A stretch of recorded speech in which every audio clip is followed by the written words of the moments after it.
So the first speaker will be Dr. Shebin, and she'll be dealing with troublesome lid margins. She's a consultant working in Giridhar Eye Hospital. Very good morning to all. So I'll be starting with the lid margin. So we all know that lid margin is a very small structure, only 2 millimeter wide, but it contains a variety of structures which have various complex anatomical and physiological functions, including the barrier protection, ocular, forming the lipid component of the tear film, and equally distributing the tear film across the ocular surface. So let us start with the anatomy. So most anteriorly we have the lash line, then comes the gray line, the meibomian gland orifice, the mucocutaneous junction, and the lid viper.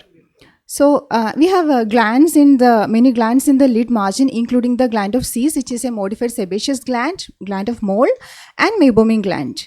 So let us start with the first trouble, that is a blepharitis. So marginal blepharitis can be divided into anterior blepharitis, that is the inflammation of the lash root and follicle, and posterior blepharitis, which is the inflammation of the meibomian gland and the posterior lid margin. The most common cause of anterior blepharitis is Staphylococcus aureus infection, and this is also associated with systemic conditions like seborrheic dermatitis and rosacea.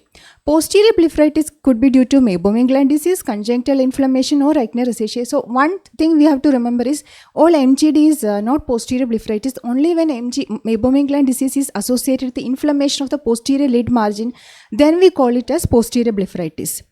And also a detailed history taking is important, because many of the systemic medications, including the taxanes, antimetabolites, they can all cause a meibomian gland dysfunction sometimes and with blepharitis. So clinical features can vary from itching, burning sensation to foreign body sensation.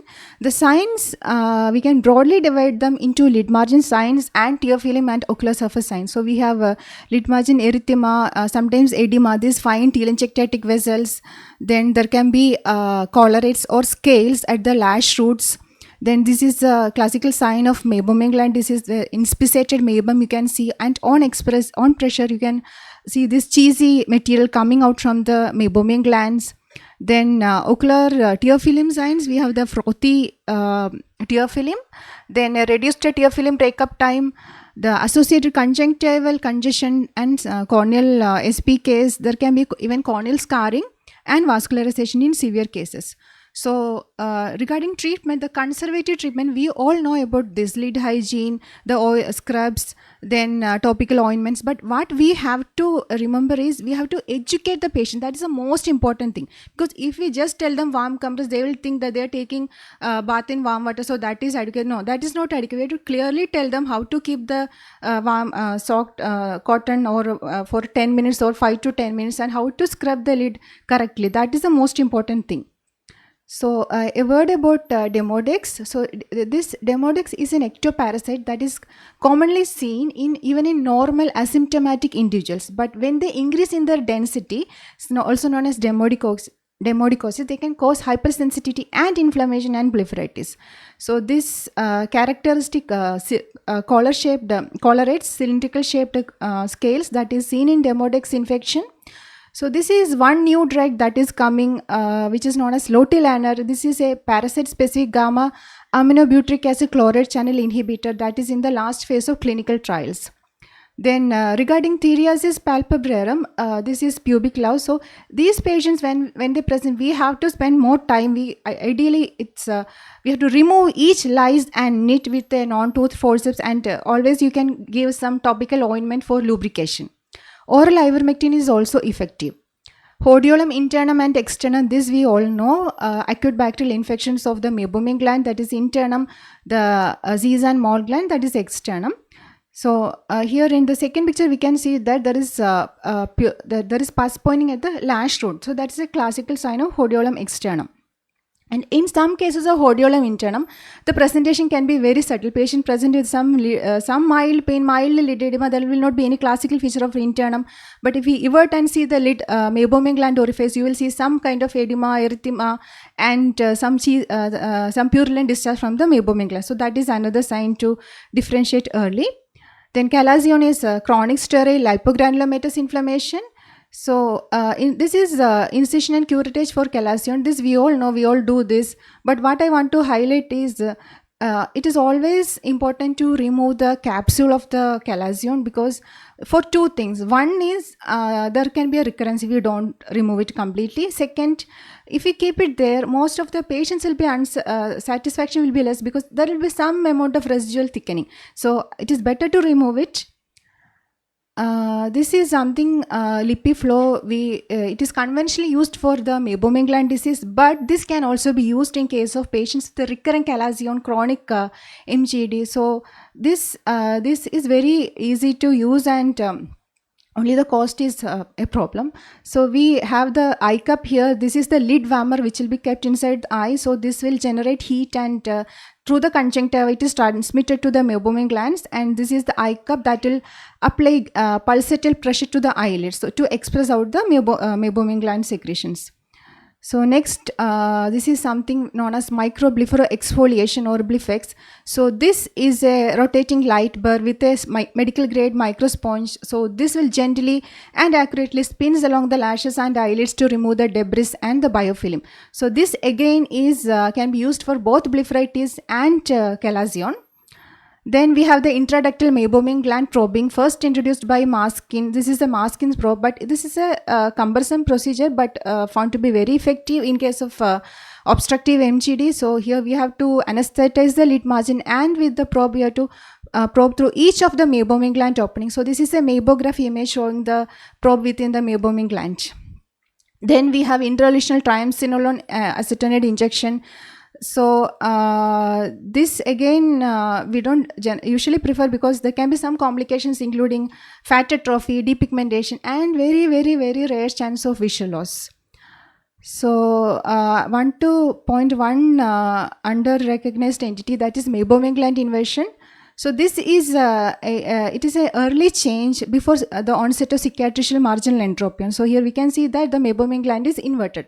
So especially if there is associated keratinization, this can cause a lot of symptoms to the patient, including foreign body sensation, grittiness. So if the patient is symptomatic, we can treat them with the surgical intervention, lamellar repositioning. So cyst of mole and cyst of cyst, all of you know. So intervention, if the patient prefers, and also if the size of the lesion is increasing, we can remove it. Now coming to the next set of issues, that is with the lash. So here we can broadly classify the lash abnormalities into three, that is with the direction and position, pigmentation and growth. So mainly we will be concentrating on the direction and position, that is trichiasis and distichiasis. Trichiasis could be either primary, when there is misdirection of the hair shaft, secondary when it is associated with due to secondary to entropion, and distichiasis abnormal row of lashes. So distichiasis could be either congenital or acute. It can be isolated or could be syndromic also. So for trichiasis and acute distichiasis, these are the common etiologies: chronic blepharitis, trachoma, chemical thermal injuries. Most importantly, what we have to remember is any cicatrizing conditions, that because we should keep in mind while examining the patient also. So how to evaluate everything: lid margin position, how many lashes are misdirected, is it single, group of lashes, where is the root location, is there an associated inflammation of the lid margin, and especially shortening of the fornix, symblepharon formation. So this will entirely change your management plan. Now, again, diagnosis is not a challenge here, but we have to detect the other associated abnormalities. So goals of treatment: preservation of vision, comfort, and acceptable appearance of the eyelid. So we can broadly classify the management into removal procedures and repositioning procedures. So if only trichiasis, we can go ahead with a lash removal or ablation procedures. But when there is an associated entropion, we have to go for a lid margin rotation technique or an anterior lamellar recession. But if there is a lid margin or a posterior lamellar scarring, then the mucous membrane graft should be put. So the only thing what we usually do is radiofrequency ablation. So this is done under local anesthesia. The depth is important. In upper lid, you have to go around 2.4 millimeter, lower lid 1.4 millimeter. So the radiofrequency pulse is applied for 5 to 10 seconds.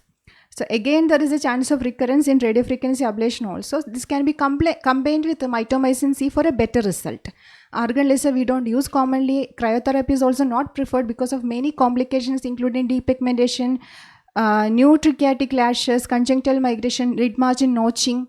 So this the trephination of the root with a cissless microtrephine can be done in cases of few trichitic lashes or in case of a recurrence. This is also very effective because we are removing the entire root. A pentagonal wedge resection can be done in those cases, especially following a trauma when there is some lid margin notching is there, or for a focal trichitic lesions. So, and again, if there is an entropion, an anterior lamellar repositioning and lid split can be done, especially in case of overhanging anterior lamellae. But when there is a cicatricial changes, we have to put the mucous membrane grafting. Yeah, thank you. I think doubts we can keep to the end of the session. Thank you so much.